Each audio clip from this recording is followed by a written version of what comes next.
Hello, everyone. Here we are again with another pre-show. Come on in. Yes, indeedio. Man, oh man, oh man, Shevitz. Look at how these people are dressed tonight.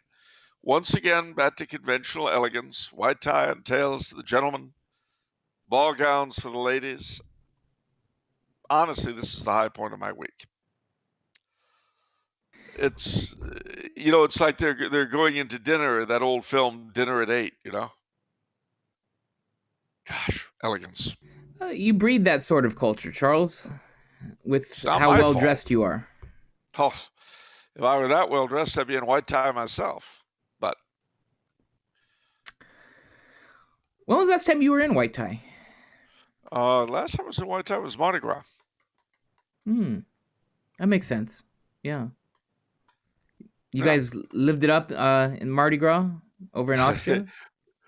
We lived it up on a very small scale, restricted way because, of course, we were under lockdown in the country. We weren't supposed to have any big gatherings. We had about, I don't know, 15, 20 people socially distanced.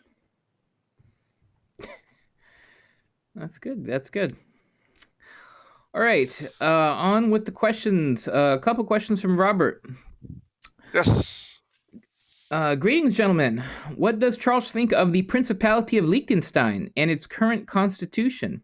I've read His Serene Highness's The State in the Third Millennium when I was a libertarian 3 years ago. It seems that he has interpreted this millennium's monarchy in terms of being a position of social contract and the state as, quote, a service provider. What does Charles think of all of this? Well, he he does. I've read the book myself.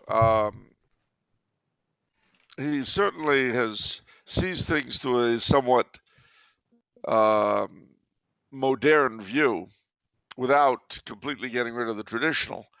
And it's still better than most stuff you'll read. His son is much more traditionally, much more Catholically minded than he is. His son and heir, and the current administering prince, because Prince Hans Adam no longer runs the day-to-day affairs of the principality. His son, as I say, is much more traditionally minded, does. And of course, despite all of that, the change of the Constitution and everything else came because of the prince's resistance to abortion. So Liechtenstein being one of the very few countries in the West that doesn't allow it. Right. What does Charles think of the 1962 movie Lawrence of Arabia? I've just watched this classic for I am younger than most, being 22 and all. And what are Charles's thoughts on the actual historical events and repercussions of Colonel T.E. Lawrence's life and adventures in the Middle East? Well, it certainly established the Hashemite dynasty as a force to be reckoned with. I mean, it's because of Lawrence that the Hashemites became the kings of Transjordan, now just Jordan, and Iraq, up until 1958 when they had the unfortunate and evil, bloody revolution that snuffed out that branch of the family. It was the House of Saud that drove Lawrence's friend Ali out of the Hijaz, the area ruled around Mecca and Medina. Well, I mean, Lawrence was an interesting character. He really, really was a bizarre fellow in more than a few ways. And of course, there's all sorts of stories about his death. Was it murder? Was it suicide? Was it an accident? Uh, Certainly, there's a great possibility that had he lived, he would have played a much more important role in British politics than he did. But who's to say? The deathbeds of the great are the seedbeds of legend, as we're told. So who's to know? So I'm going to preface this with I'm not opinionated at all Oh, about that makes it a good change. Very yeah refreshing. yeah, but unfortunately I'm going to ask a question that might trigger you. I was talking about this with my mom, and again, she dispassionately said that they say Lawrence of Arabia was sadomasochistic, like proper, you know, Yeah, like well, that was a I don't big know. thing. I didn't know him personally, so I can't tell you. Um, who's to say? They say a lot of things about Lawrence of Arabia. It's kind of random though. They're not that random. The people always think of the beating scene in the movie and get very excited. I don't remember the movie too well, but I do. The Turks apparently abused him pretty badly. And for some reason, that made him extremely anti-Turkish. Not that he was what you would call a Turkophile before, but he became really nasty about them afterwards. Okay.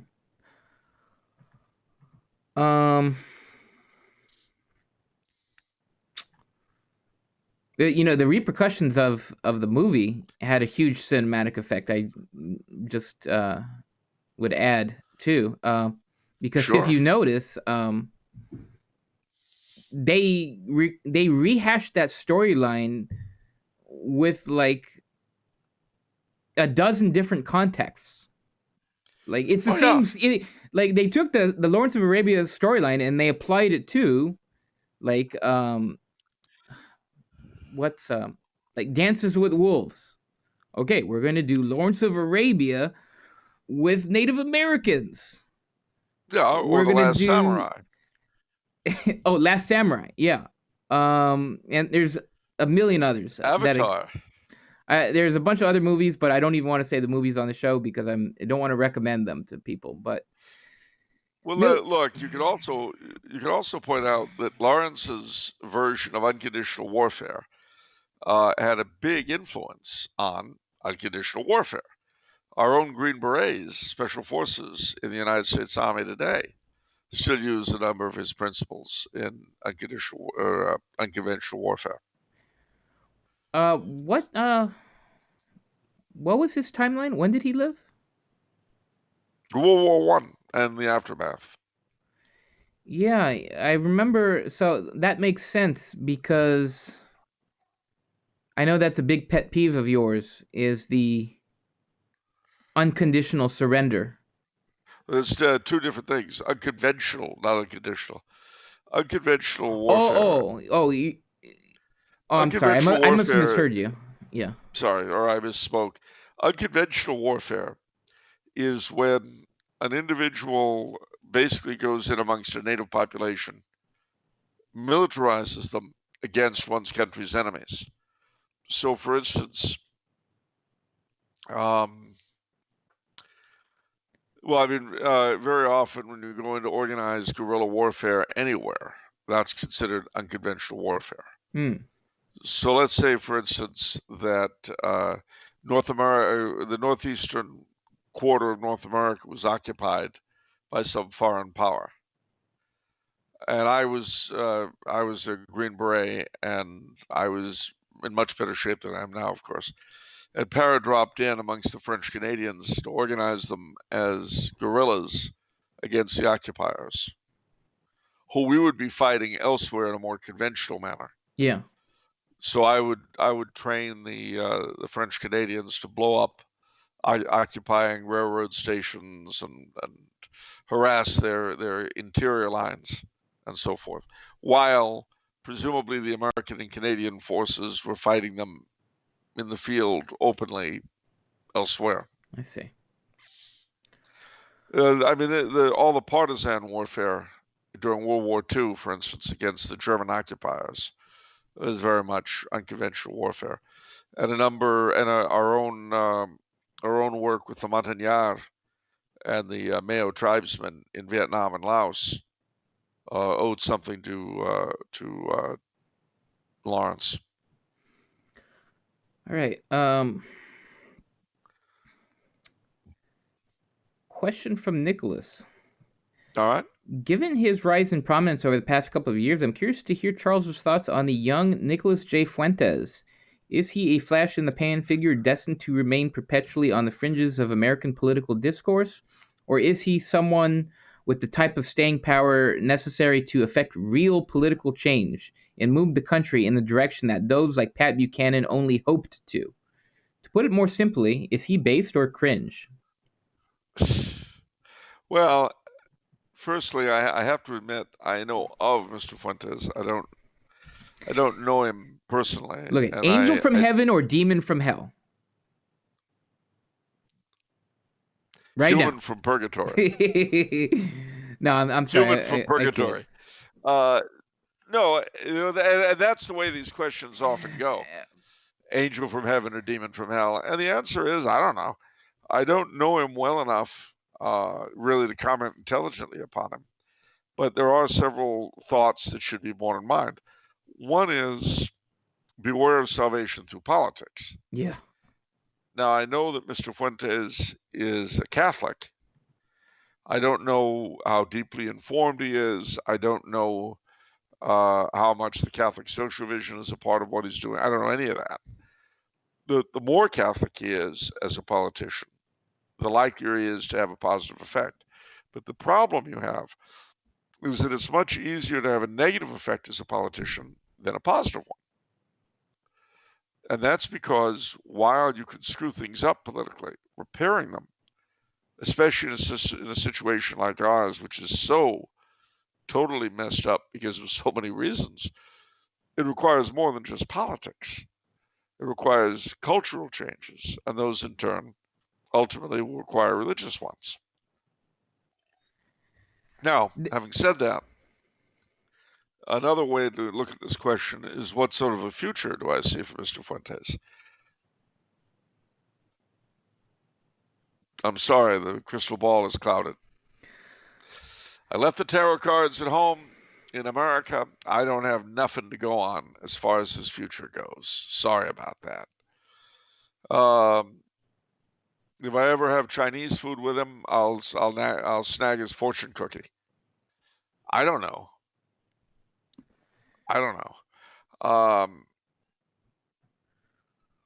I certainly, to the degree that he's well intentioned, whatever that may be, I certainly wish him the very best. How could I do otherwise? But in terms of the specifics of his program or what he really intends to do, I have no idea. As with everyone in his generation, I certainly sympathize with and encourage any of them who are trying to do something decent. You know, Lord knows my generation have given them a load of sewage to work with. So we'll see. Time will tell. I think while political figures might have gotten me more excited 5 years ago, 10 years ago, 15 years ago, I don't think I can get excited for an American political figure again because of Trump, honestly. Because you know, you see the resistance that he had to encounter, or that he encountered on every step. Yeah. And by no means did he come close to living up to, Pat Buchanan's policies socially. No, that's for sure. So despite that, you see the resistance. And for me, I wonder how a single politician can change everything. I don't think I can. I mean, unless we enter a super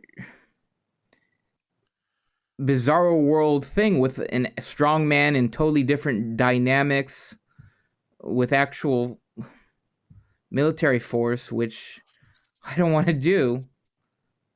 I don't see how, through conventional means, a single political figure can create all this social reform. Well, see, therein lies the rub. I mean, if we do get to the point where things really are going to change substantially, as you point out, will be outside the political process. And then, of course, there'll be the question of, in such a situation, what role would someone like Mr. Fuentes play? And the answer is, we ain't got to know till we get there. Because, those sorts of circumstances, I mean, Napoleon Bonaparte was not Napoleon Bonaparte until circumstances erupted such that he could be Napoleon Bonaparte. Similarly, Hitler was not Hitler until that time. Washington was not Washington. And you'll notice I've got a very random grouping of people. But what they had in common was that events operated in such a way as to bring them to the fore. That doesn't speak to either their goodness or their evil. It speaks to their abilities, their native abilities. And Washington, of course, when he was in a position to seize power, refused to do it. That did not hold back Hitler. But it didn't hold back Franco either. So it's, you don't know. When the situation gets like that, part of the problem with it, you might say, to try to predict anything, is the fact that you simply cannot know who the players are. There are a ton of people right now in this world who, under the right circumstances, might very well, or the wrong ones, might very well rise very quickly to become the leaders of their respective country, whether through electoral or other means. Why are they not at the moment? Because the circumstances have not gone that way. And if they went differently, then somebody else would come to power for a different reason. I'm going to give you an example, taking the Germans. If Hindenburg had been willing to back up Chancellor Brüning, Hitler's successor but two as Chancellor, or predecessor rather, but two as Chancellor, the outcome might have been extremely different. There might not have been a Third Reich. And Brüning, had he had support and been able to put his program across, might have been hailed in history as the great German peacemaker who settled European affairs for a generation. But it didn't work out that way. Now, the argument could be made, of course, that Europe didn't deserve a Brüning and deserved instead what they got. I hope not.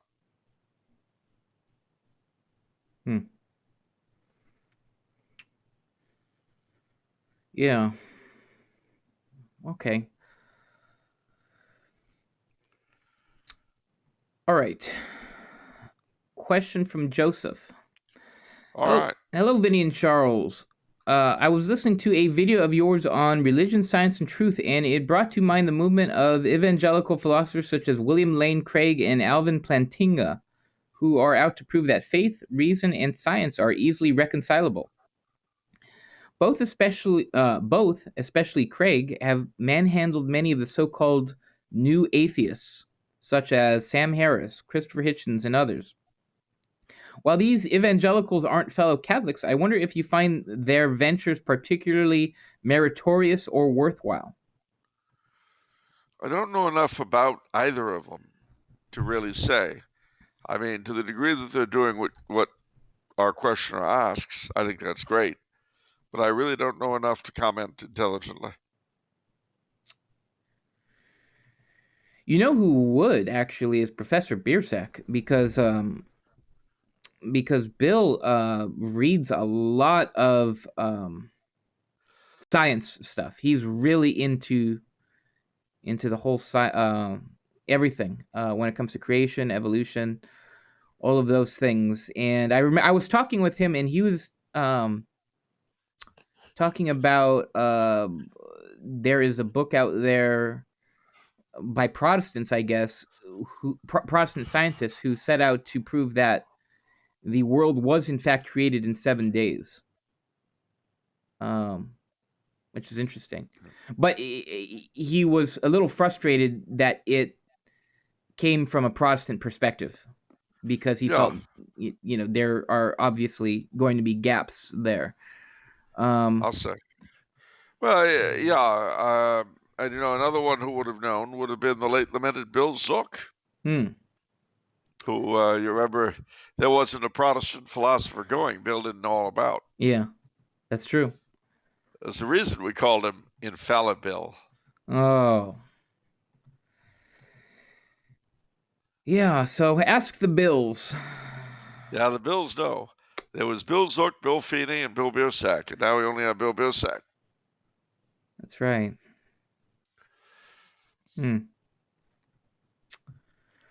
All right. Question from Nate. I'm about to read your book, Desire and Deception. Is there anything you would change about this book if you could do another edition of it? It would have much bigger pages. The illustrations would be really, really incredible. The pages would have gilded edges, heavy leather cover, and full color plates with sort of onion paper covering each plate. Wow. But you mean the content? Oh, no. Yeah. Sorry, I misunderstood. So no, wouldn't change a word. Wouldn't change a word. No, I wouldn't change the word, but I'd go in for all that other stuff I said. Oh, okay. A good heavy paper. A question from Vendée Radio. Please, could you recommend some reading on the essence of Christian kingship, particularly on its origins at the Last Supper? Viva Cristo Rey. Origins of kingship. Well, yeah, there are several I could recommend. Not usually by Catholic, from Catholic sources. Although there is a Monarchia Sacra put out. I forget the name of the author, but it's a very actually. Wait a minute. It's in Italian, and I think I have a copy of it on. Okay. I have a copy of it on my machine. Its author is in Italian because that's why it's in Italian.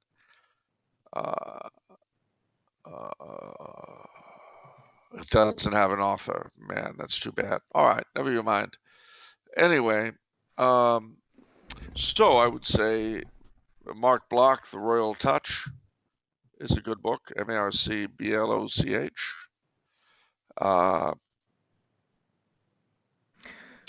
I haven't read it yet, but it's in our bookstore, and I'm excited to read it. Sacred Royalty?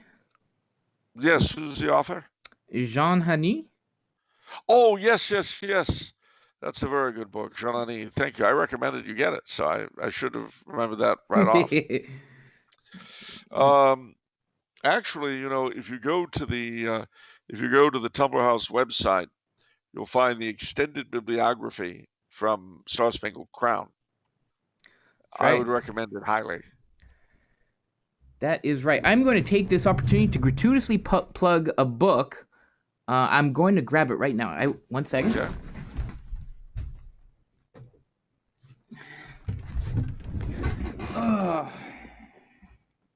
All right. The book is, now while not specific to, what is it? Did he say Catholic kingship? Christian kingship. It's somewhat related. Integralism, a manual of political philosophy. I have been trying to get this book for a year, access to sell this book, and I finally got it. I can't wait to read this. This is by Father Thomas Crean and Dr. Alan Phimister. I started reading the beginning of it, and I'm just so excited. For those of you wondering what integralism is, let me read what he says. Integralism is used to denote an uncompromising adherence to the social kingship of Christ. That is, an insistence upon the moral duty of men and societies toward the true religion and toward the one church of Christ. Ooh. It's a pretty, can't argue with that. So it's important to read up on. I can't wait to read this one because there's nothing like this. By the way, I could use a couple book recommendations as well because right now I don't know of another book that's similar to this on integralism. So if there's some books out there, send them my way and I'll see if I can put them on the Tumblr House bookstore. Sounds Okay. good. Question from David. Hey Charles, the question I have will take a bit to explain the background of, but it may be useful. I am a blood descendant of a Huguenot Anglican clergyman named Reverend Claude Philip de Richebourg, and have also returned home to the church 21 years ago. Welcome. Yeah, 21 years ago, as a matter of fact. My question is if you are aware of any other Huguenot descendants who have returned home to the church. I am indeed. In fact, I know a family of them in Colorado who actually still have a French name, but they were Huguenot. Yeah, they were very. You do find them. You definitely do find them. I've known several now that I'm thinking of it. Okay. Final question for the pre-show. Does Charles have any insights on the recent rioting in Northern Ireland? No, I don't know what they were rioting about. I heard there was some difficulty, but frankly, while I've been under quarantine, I've had other issues to keep me busy. But I shall certainly look into it and perhaps even have an answer for you at some point. Okay. All right. That's it for the pre-show today, everyone. But we have a great episode lined up for us today. I'll say. A lot to talk about, and looking forward to seeing you. By the way, I'll say this to you privately, though you'll hear more about it momentarily on the main show. But the medicines were sent me from the States were held up at customs. I've never gotten them. So my pretty good health since last week is due entirely to the many prayers that I've had from patrons, friends and relations across the globe, Facebook friends, Twitter followers, and so forth. I really can't think of any other reason I've done as well so far with this as I have. The more so because, as you'll see, someone fairly close to me here in Trumau just today died of it. So you shall hear more about that if you hang on to the show. If you don't, of course, well, then you won't find out. Okay. See you soon.